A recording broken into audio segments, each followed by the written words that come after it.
다 오늘은 하나님께서 저와 여러분에게 주신 말씀은 이 고린도후서 5장 1절에서 10절 말씀입니다. 저희는 지금 서신서 신약의 서신서를 계속 강해하고 있습니다. 제가 대신 봉독해 드릴게요. 제 성경으로는 290페이지입니다. 만일 땅에 있는 우리의 장막집이 무너지면 하나님께서 지으신 집 곧 손으로 지은 것이 아니요 하늘에 있는 영원한 집이 우리에게 있는 줄 아느니라. 참으로 우리가 여기 있어 탄식하며 하늘로부터 오는 우리 처소로 덧입기를 간절히 삼하노라. 이렇게 입음은 우리가 벗은 자들로 발견되지 않으려 함이라. 참으로 이 장막에 있는 우리가 짐진 것 같이 탄식하는 것은 벗고자 함이 아니요 오히려 덧입고자 함이니 죽을 것이 생명에 삼킨 바 되게 하려 함이라. 곧 이것을 우리에게 이루게 하시고 보증으로 성령을 우리에게 주신 이는 하나님이시니라. 그러므로 우리가 항상 담대하여 몸으로 있을 때에는 주와 따로 있는 줄을 아노니 이는 우리가 믿음으로 행하고 보는 것으로 행하지 아니함이로라. 우리가 담대하여 원하는 바는 차라리 몸을 떠나 주와 함께 있는 그것이라. 그런즉 우리는 몸으로 있든지 떠나든지 주를 기쁘시게 하는 자가 되기를 힘쓰노라. 이는 우리가 다 반드시 그리스도의 심판대 앞에 나타나게 되어 각각 선악간에 그 몸으로 행한 것을 따라 받으려 함이라. 아멘. 신앙생활이나 우리가 지금 같이 교회를 세워가고 또 믿음의 길을 가고 있는 데 있어서 진짜 중요한 거는 우리가 가고자 하는 길이 올바른지 또 그 길에 가는 방식이 하나님 말씀 성경적인지 이런 걸 잘 확인해 봐야 되고, 그래서 성경이 우리의 어떤 겔라잡이 우리의 기초가 되기 때문에 성경에서 하시는 말씀들 또 단어들 역사 이런 것들을 꼼꼼하게 잘 살펴봐야 되는 것 같아요. 여러분, 우리나라나 지금 전 세계는 굉장히 지금 이 혼란한 시대죠. 그래서 뭐 정치도 양극화가 돼 있고, 정치가 양극화가 돼 있기 때문에 사람들도 극단적으로 사상, 이념 이런 얘기들을 빠져서 나는 맞고 너는 틀리다 이런 이 대립 관계를 형성하고 있는 게 지금 세상 아닙니까? 그렇기 때문에 여러분이 세상에서 혼란스럽지 않으려면 이 사람들이 하는 얘기들 또 미디어가 하는 얘기들 잘 살펴보고 점검하면서 우리는 가야 될 것 같아요. 그게 뭐 틀리다 맞다 뭐 이런 걸 확인하고 가야 된다 이 말은 아니고, 우리가 이 세상에 살고 있기 때문에 그걸 무시할 수 없기 때문에, 그러나 우리가 최소한 신앙인으로서 그리스도인으로서 우리 올바른 삶을 산다는 것은 굉장히 저는 의미가 있다고 생각합니다. 그래서 부족하지만 우리가 그런 삶을 살아서 세상에 이 하나님 나라를 이루어가고 또 세상에 이 하나님 나라를 전파하는 삶을 우리가 살 수 있다는 것은 굉장히 의미가 있겠죠. 기도 제목이기도 하고요. 오늘 이 고린도서 5장 1절에서 10절은 어떤 이 사후 세계에 대한 어떤 명확한 이해를 돕는데 굉장히 많이 사용되는 본문입니다. 제가 어렵게 말했지만 주로 장례식에서 사용되는 본문이다 이 말입니다. 예. 저는 장례식에서 이 본문을 가지고 설교한 적이 단 한 번도 없습니다. 사실 이 고린도 후서 다른 부분과 전혀 연결점 없이 이 사후 세계에 대한 어떤 이야기를 이 5장 1절에서 10절만 가지고 따로 사용하는데, 그렇게 되면 어떻게 되죠? 자꾸 이 말씀이 원래 본질, 원래 이 말씀을 주신 이유들이 왜곡되고, 그래서 그런 말씀들이 이제 뭐 장례식에서 계속 사용되다 보면 사변화가 되고, 의례 목회자들이 장례식 때 하는 말씀이야라고 이렇게 고착화가 돼버리면 우리가 원래 이 말씀이 오늘날 우리 삶에 주는 그런 이 교훈들 또 하나님의 뜻, 계획 이런 것들을 찾기가 어렵게 되겠죠. 오늘 본문은 사실 지난주 본문 4장 16절부터 오늘 5장 10절까지가 통합된 단락을 형성합니다. 그러니까 4장 16절부터 17절, 18절이 없이 오늘 5장 10절까지 해석이 불가능하다는 거죠. 그래서 여러분 성경 보면 이 16절 동그라미 쳐져 있고 5장이 그 나눠지지 않고 이렇게 연결된 이 모습을 볼 수 있을 겁니다. 오늘 본문에 땅에 있는 우리의 장막이 무너질 때 오늘 1절에 보니까 장막이라고 표현을 했어요. 이건 장막은 우리가 다 알죠. 장막집이 무너지면 이거 우리의 육신을 이야기한다. 이걸 이해하려면 이 4장 16절 겉사람의 낡아짐을 이해를 해야 되겠죠. 우리 겉사람, 이 육신, 이게 낡아지는 걸 이해를 해야 되겠고, 그리고 17절의 진술도 도움을 받아야 됩니다. 우리가 잠시 받는 환난에 경한 것이 우리의 지극히 크고 영원한 영광에 중한 것을 예비한다는 4장 17절의 말씀에 도움도 받아야 됩니다. 그러니까 바울은 이 겉사람의 낡아짐에 대해서 굉장히 많은 관심을 기울였는데, 이게 여러분 굉장히 중요해요. 여러분 좀 집중해 보시면 이 겉사람의 낡아짐은 우리가 단지 나이가 들어가면서 우리 겉 육신이 늙어서 뭐 이렇게 낡아진다 이런 표현일 수도 있잖아요. 그런데 아니면 이런 표현일 수도 있겠죠. 지금 바울이 처한 상황은 극심한 어떤 핍박, 환난, 고난, 그런 게 자기의 육체에 고통을 안겨주는 그런 의미가 될 수도 있는 거예요. 그러니까 역사적으로 봤을 때는 이 두 번째 하반절에 제가 후자가 더 타당성이 있다고 저는 생각이 들어요. 첫 번째도 무시할 수는 없겠죠. 바울은 겉사람의 낡아짐에 이 관심을 굉장히 많이 기울였는데, 이 두 가지가 다 포함되어 있겠지만 단지 이 나이가 들어서 낡아지는 것이 아니라고 지금 말해주고 있는 거예요. 이게 약간 반증하는 표현이긴 한데, 당시 바울은 지금처럼 어떤 사변화된 믿음을 가지고 있지 않았어요. 여러분 지금 한국 교회가 성도들이 과연 정말 체험한 예수 그리스도를 체험한 신앙을 가지고 있는 분들이 몇 명이나 될까요? 거의 다 사변화된 믿음을 가지고 있거든요. 남들이 이렇게 이게 기독교 신앙이야라고 하는 것들을 다 붙잡고 신앙생활을 하는 거죠. 그런데 바울은 그런 사변화된 믿음이 아니었어요. 예수 그리스도를 말미암아 완전한 변화를 주장했던 바울이, 그래서 다메섹 도상에서 예수 그리스도를 만나고 바울이 바로 했던 게 뭐예요? 유대 공동체에서 나왔던 거예요. 여러분 만약에 사변화된 믿음이라면 유대 공동체에서 나올 수 없어요. 절대 못 나오죠. 여러분 그 당시에 유대 공동체는 엄청나게 그 관계가 좋았고 쉽게 나갈 수 없는 엄청난 그런 조직체예요. 그리고 그 안에 뭐 경제, 문화, 명예 이런 모든 것들이 유대 공동체 안에 다 있기 때문에 바울이 유대 공동체에서 나왔다는 것은 단지 목숨 걸고 뭐 고난, 핍박을 택했다 이런 정도가 아니라 이 유대 공동체가 틀렸다라고 얘기를 하는 거예요. 나는 예수님을 살아계신 예수 그리스도를 만났고 또 성경에서 하는 이 말씀이 예수 그리스도를 향하고 있다라는 그게 실제로 믿은 거예요. 그렇기 때문에 예수 그리스도를 부정하고 예수 그리스도에 대한 믿음과 다르게 살고 있는 유대 공동체에서 바울은 과감하게 나왔죠. 그것 때문에 유대 공동체로부터 엄청난 핍박을 받았는데, 그게 뭐예요? 사변한 믿음이 아니었다라는 거예요. 심지어 그는 유대 공동체에 나와서 그리스도 공동체에 들어가기를 힘썼어요. 여러분 사도 바울이 그리스도 공동체에 들어가는 게 얼마나 힘든 일이었는지 아세요? 왜냐하면 그리스도 공동체 그 주체자 된 사람들은 전부 못 배우고 가난하고 별 볼 일 없는 사람이에요. 그냥 유대 공동체에서 바울은 리더였거든요. 지도자였거든요. 그가 거기서 나와서 그 유대 공동체에 비하면 이제 막 형성된 그리스도인들의 공동체, 이제 막 시작된 초대 교회 공동체 안에 들어가는 것은 여러분 쉬운 일이 아니었어요. 자존심도 내려놔야 되고 수준도 안 맞았고, 그런데 심지어 바울이 거기 들어가서 뭐라고 표현하냐면 나는 사도다 이렇게 표현을 해요. 거기 가서 리더 역할을 또 하는 거예요. 근데 그게 얼마나 어려웠는지 바울이 그 어려움에 대해서 서신서 곳곳에 그런 표현들을 많이 하거든요. 그런데 바울이 그걸 너무 기쁘게 감사한 마음으로 그리스도인 공동체를 섬기는데 얼마나 열심히 섬기는지 여러분 아시죠?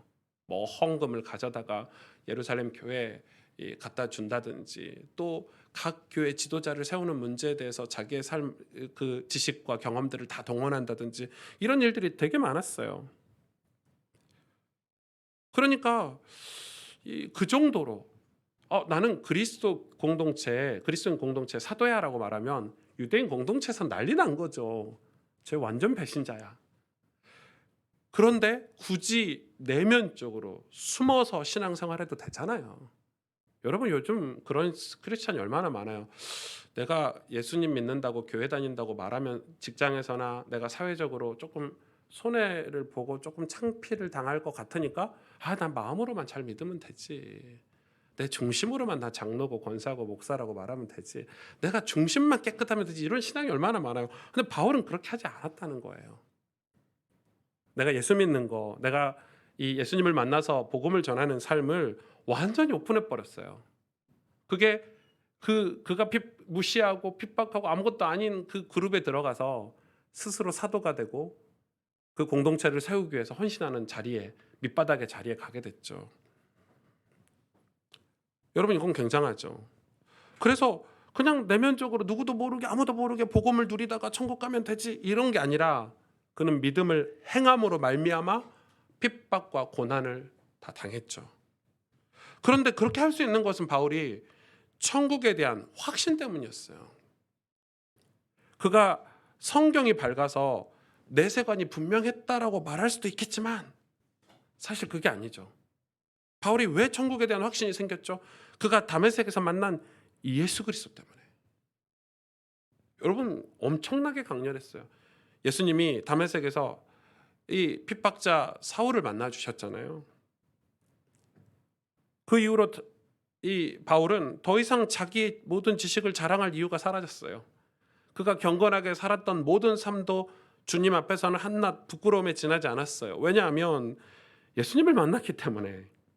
여러분, 그래서 기독교 신앙에서 이 체험이라는 것은 매우 중요해요. 예수님을 만났기 때문에. 바울은 구약의 모든 내용이 예수님을 만난 이후로 다 이해가 되고 깨달아져 버렸어요. 영적인 세계, 천국, 이 땅에서 우리가 어떻게 살아야 될지, 왜 율법을 우리에게 주셨는지, 구약의 역사가 왜 그랬는지, 십계명이 무슨 의미인지 바울은 예수님을 만나고 그 모든 이해가 다 돼버린 거죠. 그래서 오늘 본문에 보면 이렇게 기록하고 있죠.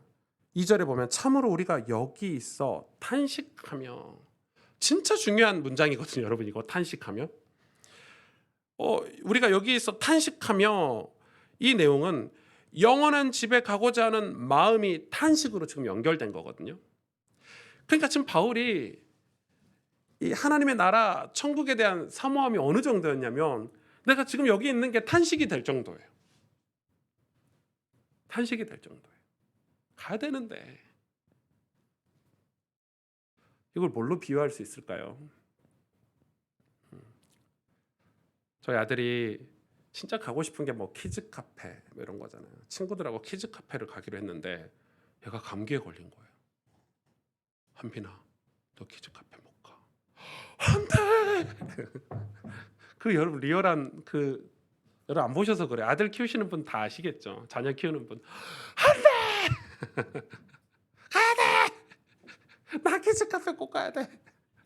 그거 뭐예요? 탄식이죠. 못 가. 감기 옮겨서 안 돼. 넌 친구들한테 감기 옮기면 안 돼. 안 돼. 안 돼. 안 돼. 너 열나서 안 돼. 가고 싶단 말이야. 뭐죠? 탄식이죠. 지금 바울이 그 탄식을 하는 거예요. 안타까울 정도로 주님의 나라를 흠모하고 사모한 거예요. 그러니까 그가 지금 이 천국에 대한 복음을 전하는 게, 여러분 서신서에 그가 뭐 소아시아 지역을 다니면서 1차, 2차, 3차 전도여행을 하면서 복음을 전하는 게 어떤 심정이었을까요? 난 목사니까 복음 전해야 돼. 뭐 이런 거였나요? 난 전도사니까 복음 전해야 돼. 나 권사고 장로니까 내가 그래도 이 복음은 좀 전해야 돼. 이런 내용이었을까요? 아니죠. 완전 다른 개념이죠.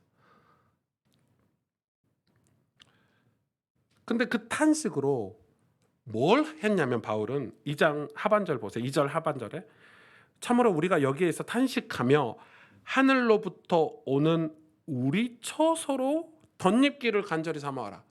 여러분, 이거 문장을 완전히 이해하셔야 오늘 본문이 무슨 의미가 있는지 할 수 있습니다.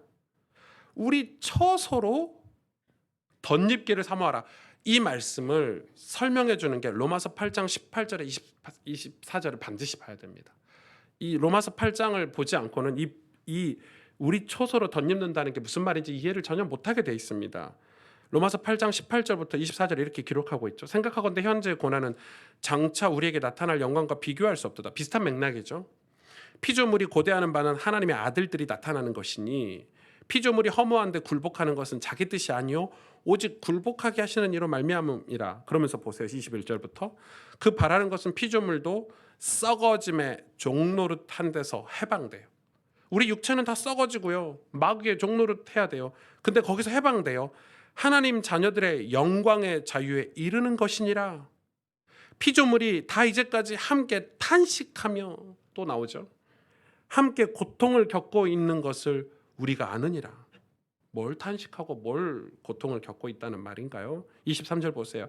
그뿐 아니라 또한 우리 곧 성령의 처음 익은 열매를 받은 우리까지도 탄식하여, 속으로 탄식하여 양자될 것을, 양자될 것, 하나님의 자녀가 될 것, 이 말이죠.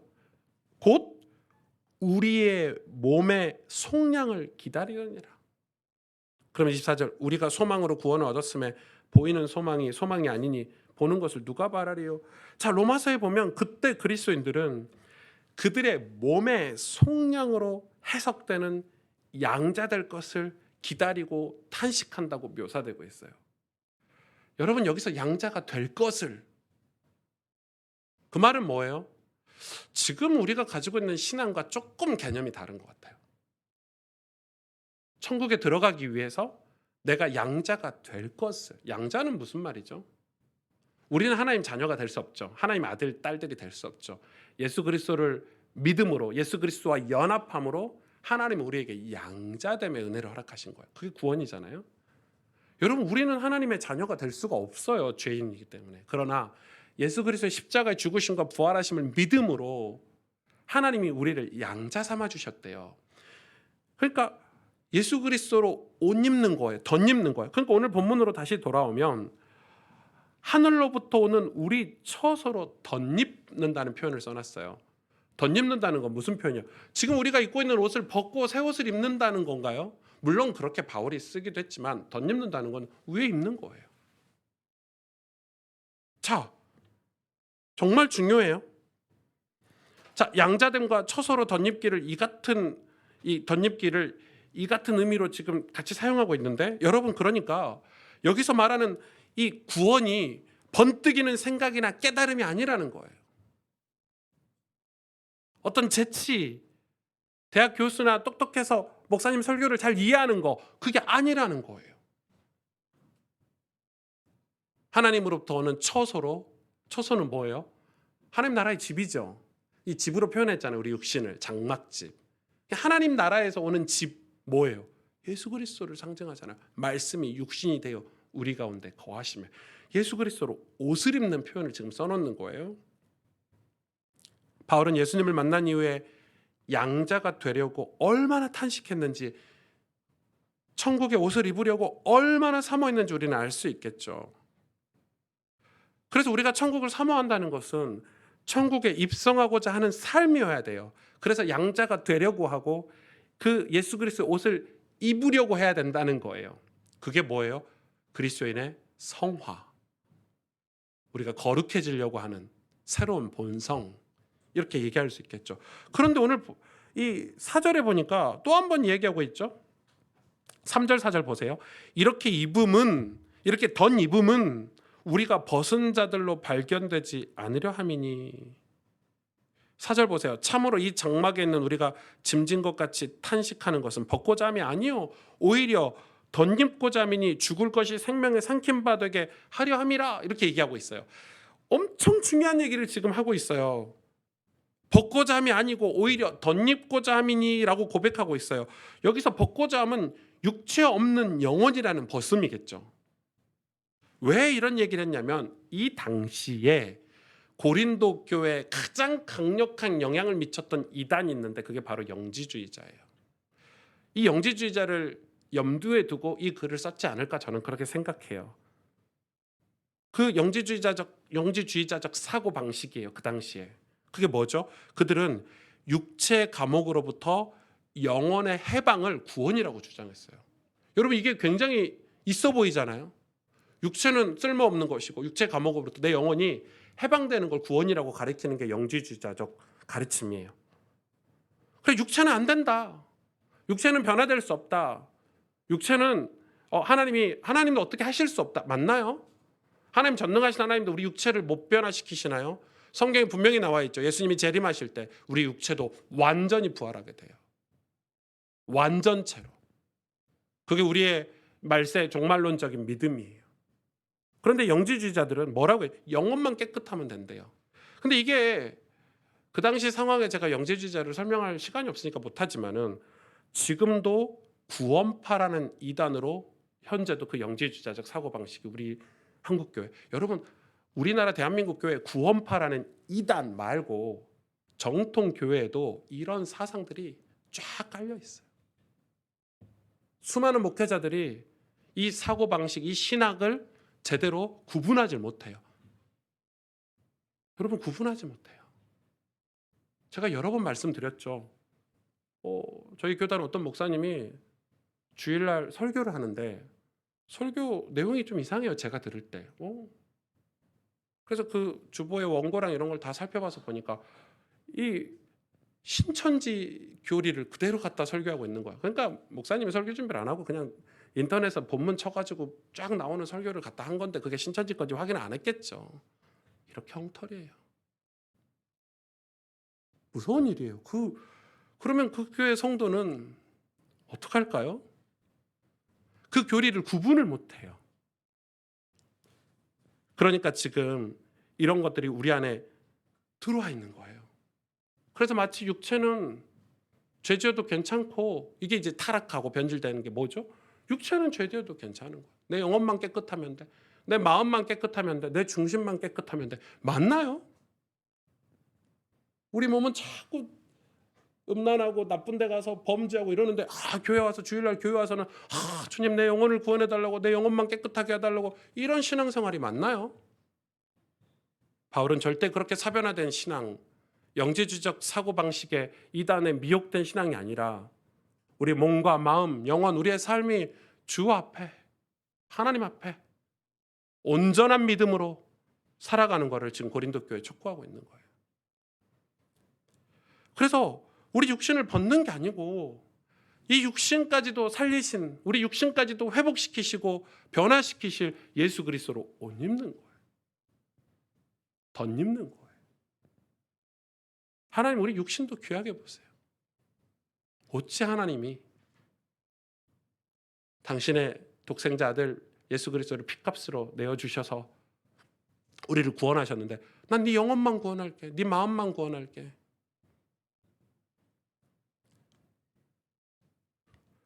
우리가 벗은 자들로 발견되지 않으려 함이로다.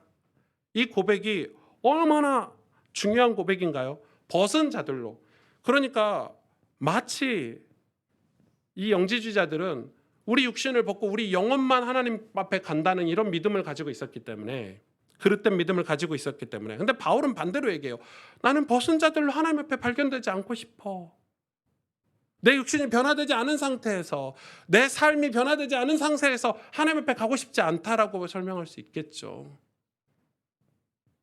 얼마나 많은 이 교회와 신자들이 내 삶이 변화되지 않은 채 이 값싼 구원론, 그릇된 복음, 값싼 복음 이런 걸 듣고 예수님 영접하고 나 하나님 자녀 돼서 하고 그의 삶은 그대로 변화 없이 죄악 속에, 세상 속에 있는 상태로, 그래서 장례식 치를 때마다 그래도 집사라고 장로라고 찬송가 틀어주고 설교하고 하는데 얼마나 불편한지, 한 번도 신앙생활을 해보려고 애쓰지 않는 상태에서 많이 의구심이 들죠. 그게 과연 바른 신앙인가? 오늘 본문에 얘기하고 있는 거예요. 우리가 벗은 자들로 발견되지 않으려고 하나님 앞에 갔을 때 나는 벗은 상태로 가고 싶지 않다라는 거예요. 그래서 양자가 돼요. 더 정확하게 말하면 예수 그리스도로 옷 입고 발견이 돼야 된다는 거예요. 그걸 지금 사도 바울은 탄식하고 있는 거예요. 그가 갈망하는 것은 육체적인 실존으로부터의 해방이 아니라 오히려 영원한 하늘의 몸을 입게 되는 것을 갈망했다라는 걸 우리는 오늘 본문을 통해서 알 수 있어요. 그 이유가 많겠지만 빌립보서 3장 21절에 우리의 낮은 몸을 자기의 영광의 몸의 형체와 같이 변하게 하시리라. 하나님 우리의 낮은 몸을 그냥 버려두지 않고, 낮은 몸을 지옥에 내버려두지 않고, 세상에 쓰레기처럼 살도록 내버려두지 않고 예수 그리스도의 몸의 영광의 몸의 형체와 같이 변하게 하시리라. 요한복음 20장 29절에도 너는 나를 본 거로 믿느냐, 보지 못하고 믿는 자는 복되도다, 이렇게 말씀하고 있거든요. 요한복음에도 같은 얘기를 하는 거예요. 우리가 믿었다면 우리의 몸이 그리스도의 영광스러운 몸과 같이 변화되려고 애쓰는 삶이어야 된다. 애쓰는 삶이어야 된다.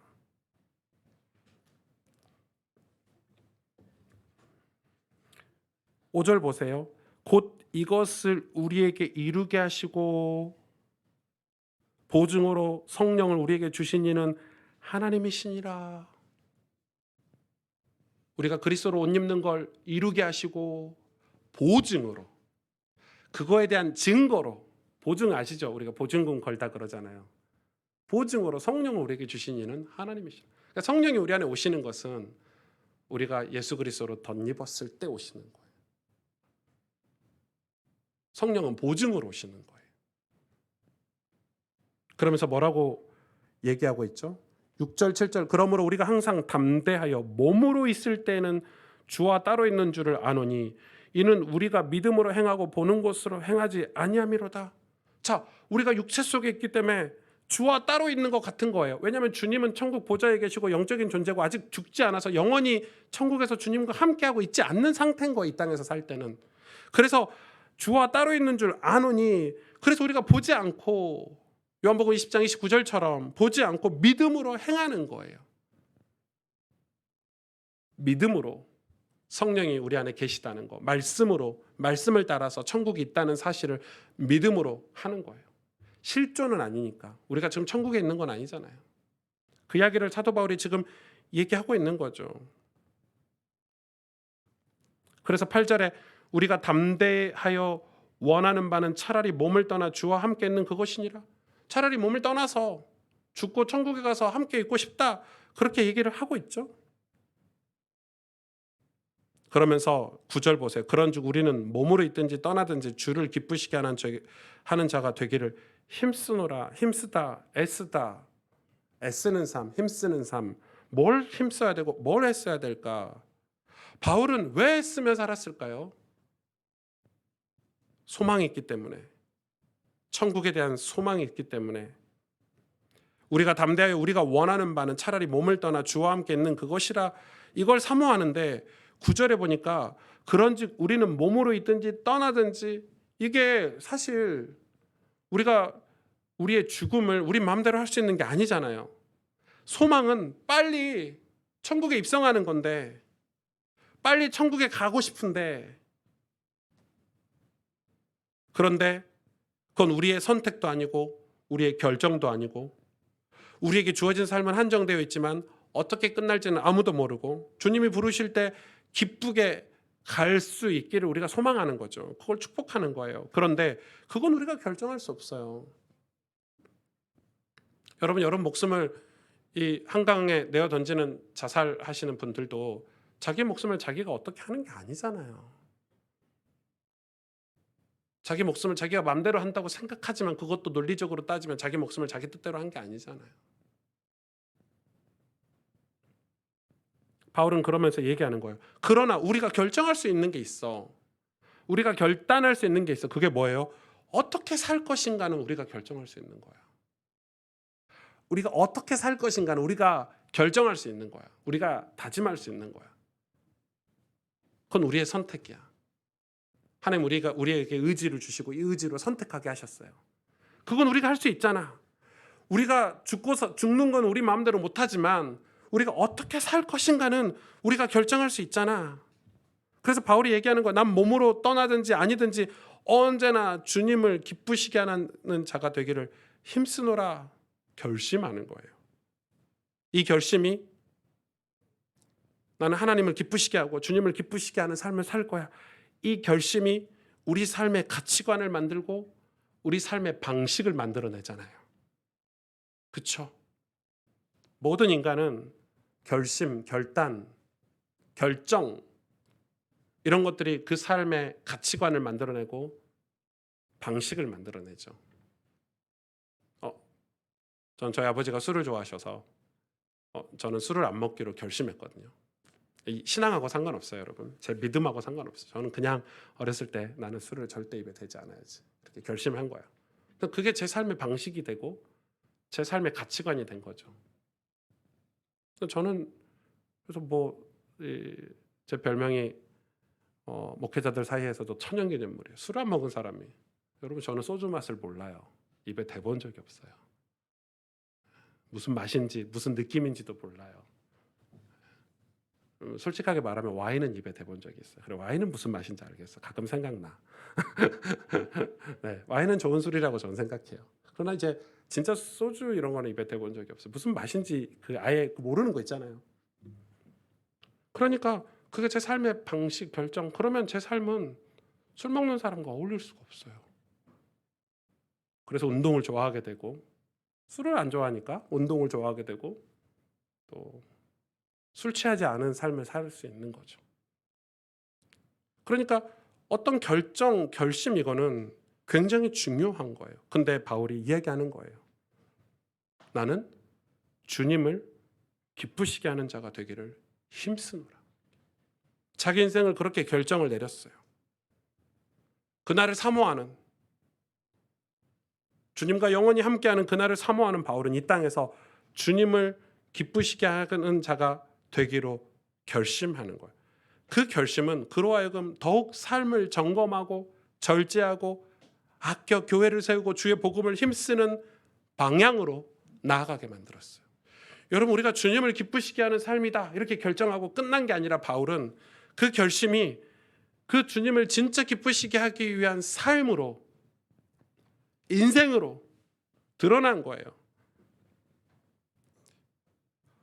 오늘 마지막 절에 보니까 이는 우리가 다 반드시 그리스도의 심판대 앞에 나타나게 되어 각각 선악간에 그 몸으로 행한 것을 따라 받으려 함이니.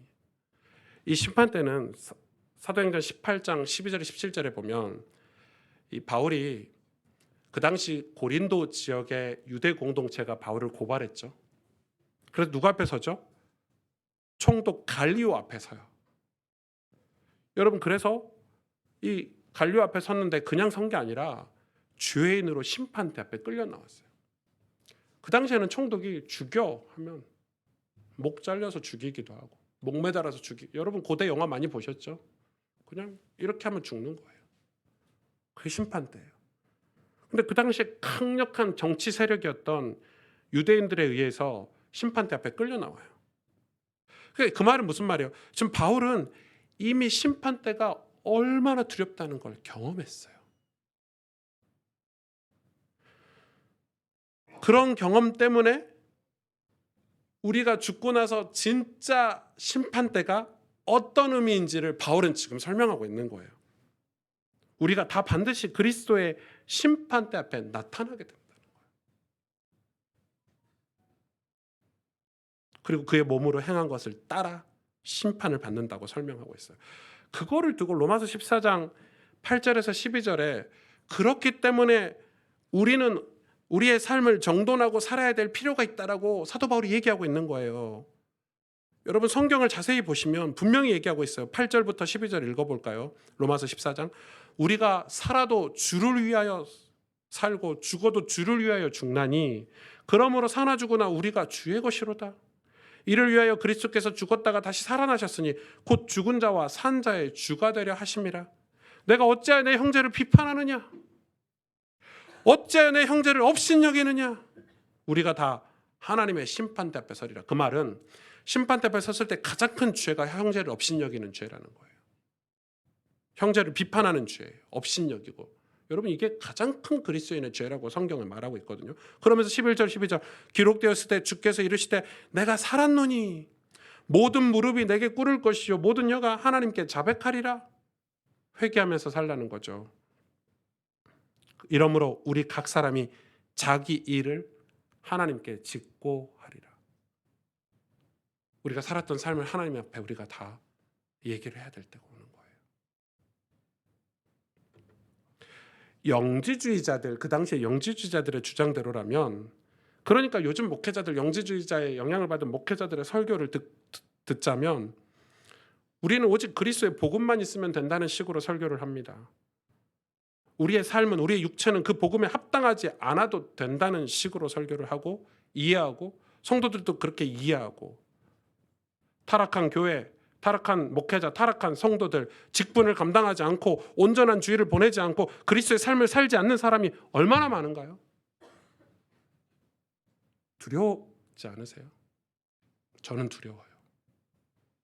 제가 매일 하나님 주신 말씀대로 살지 않는 삶에 대한 그 두려움이 저는 있어요. 거룩한 두려움이죠. 물론 우리는 연약해요. 우리는 다 부족해요. 그러나 그래서 사도 바울은 그 일에 힘쓰라, 애쓰라 설명하고 있어요. 영국에서 오랫동안 교제했던 이 가정이 있는데, 이 가정이 이제 얼마 전에 교회를 이렇게 옮겼어요. 옮겨서 영국 교회를 갔어요. 그래서 이제 저에게 이제 편지도 오고 연락도 주고받고 이렇게 하고 있는데, 영국 교회 이러면 우리는 다 타락하고 할머니 할아버지들만 있고 또 뭐 소망도 없고 뭐 이런 생각을 하잖아요. 근데 그 영국 교회 얼마나 하나님 뜨겁게 은혜를 부어주시는지 아이들만 400명이나 있대요. 그리고 이번에 영국 교회가 성전 건축, 여러분 유럽에서 성전 건축을 할 이유가 있나요? 근데 성전 건축을 하고 또 성전 건축을 하고 나면 장애인 학교를 세우려고 준비를 하고 있대요. 그래 그게 중요한 게 아니라 우리 교회와 조금 비슷한 느낌이 좀 들어서 얼마나 예배 때마다 뜨겁게 찬양하고 결단하고 결심하고, 그리고 삶으로 돌아가면 말씀에 순종해서 그리스도인의 삶을 살려고 애쓰는 모습들이 우리가 본받고 또 비슷하게 우리가 가야 될 방향이 아닌가.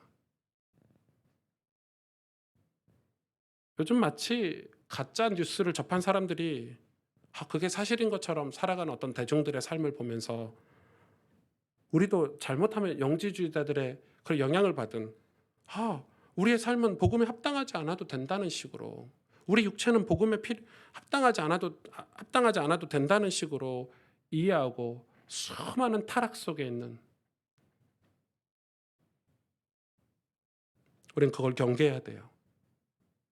그래서 그 속에 있다가 나온 사람들이 대부분 뜨거움을 잃어버리는데, 예수 그리스도를 향한 그 뜨거움을 잃어버려서는 안 돼요. 그래서 우리의 뜨거움이 올바른 그릇 안에 있어야 되고 올바른 길 위에 있어야 되고 올바른 방향 속에 있어야 되는 거예요. 얼마나 우리 목회자들 분들 계시잖아요. 우리가 얼마나 노력해야 되는 줄 아세요?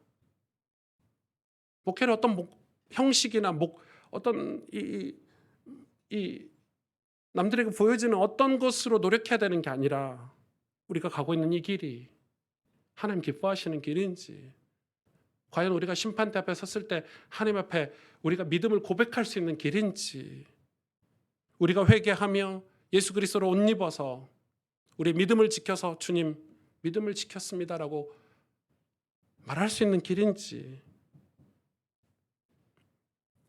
우리가 저와 여러분이 믿는 예수 그리스도의 복음은 실체입니다.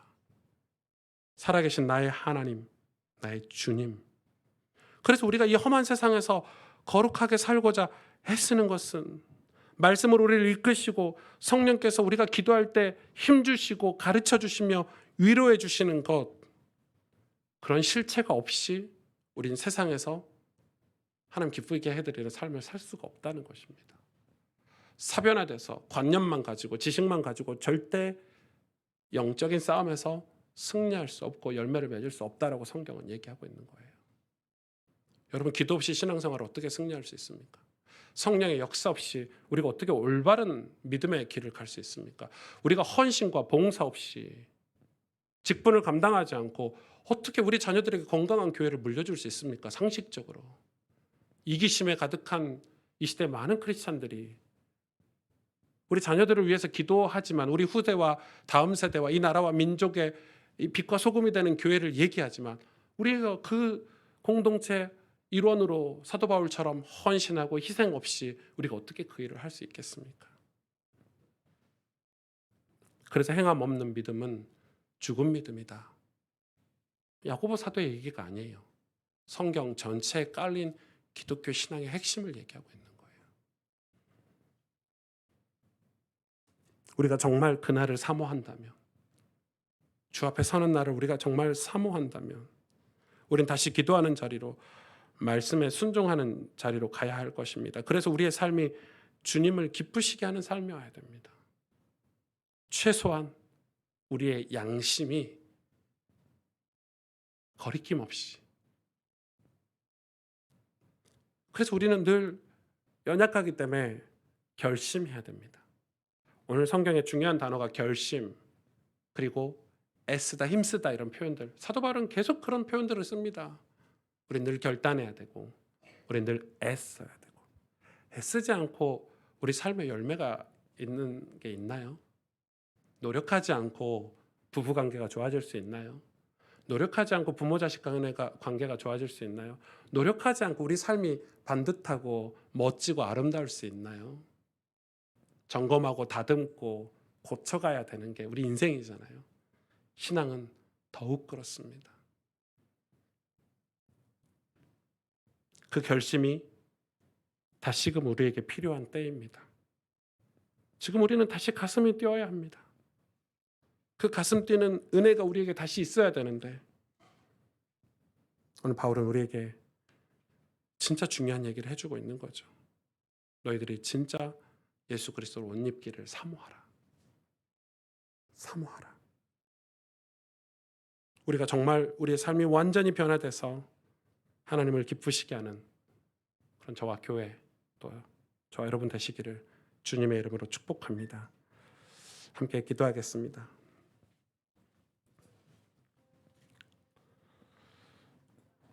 죽음을 사모한다는 것은 이 땅에서의 삶을 포기한다는 의미가 결코 아닙니다. 그리스도인의 죽음은 하나님 앞에 가는 겁니다. 그래서 영광스러워야 합니다. 그렇기 때문에 반대로 이 땅에서의 삶도 그 영광스러운 죽음을 위해 아름답게 준비되는 것입니다. 바울의 결심처럼 우리도 주 앞에 서는 날을 위해 결심하기를 소망합니다. 주님을 기쁘시게 하는 자가 되어야 되겠구나. 내가 살아도 주를 위해 살고 죽어도 주를 위해 죽나니, 우리 힘을 할 수 없기 때문에 하나님 앞에 무릎 꿇고 우리의 모든 혀가 하나님께 자백하는 은혜의 기도의 삶이 다시 회복될 수 있도록, 그래서 우리 삶이 정말 하나님 앞에 귀히 쓰임 받을 수 있도록 우리 시간에 말씀을 우리가 부여잡고 하나님 앞에 간절히 기도하도록 하겠습니다. 하나님 아버지 감사합니다.